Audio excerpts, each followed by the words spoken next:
श्री स्वामी समर्थ. म्हणजे वरदलक्ष्मी व्रत आपल्या सगळ्यांना माहित असेल की वर्षातून फक्त एकदाच हे व्रत येत असतं, ते पण श्रावण महिन्यात शुक्रवारी. आता येत्या 28 ऑगस्ट 2026 शुक्रवारी या दिवशी आपली नारळी पौर्णिमा, रक्षाबंधन, वरदलक्ष्मी व्रत सुद्धा आलेलं आहे. आता वरदलक्ष्मी व्रत जे आहे ते अत्यंत प्रभावी व्रत आहे. अष्टलक्ष्मींचा वास असलेले हे वरदलक्ष्मी व्रत आहे. जेणेकरून तुम्ही जर एक दिवसीय वरदलक्ष्मी व्रत जर नक्कीच आपल्या घरामध्ये जर केलं तर सुख, समृद्धी, ऐश्वर, धन धान्याने घर भरलेलं राहतं. सदैव माता महालक्ष्मीचा आशीर्वाद तुमच्या पाठीशी राहणार आहे.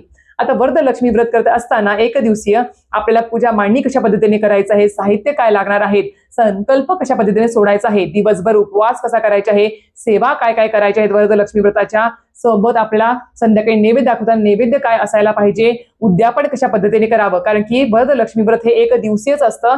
दिवसभर उपवास करून रात्री आपल्याला त्याचं उद्यापन करायचं असतं. तर उद्यापन कशा पद्धतीने करायचं आहे आणि दुसऱ्या दिवशी प्रामुख्याने उत्तर पूजा करताना सर्व साहित्याचं काय काय करायचं आहे याबद्दल संपूर्ण माहिती हवी असेल तर नक्कीच माझे YouTube चॅनल शीतल स्वामी सेवाच्या व्हिजिट करा.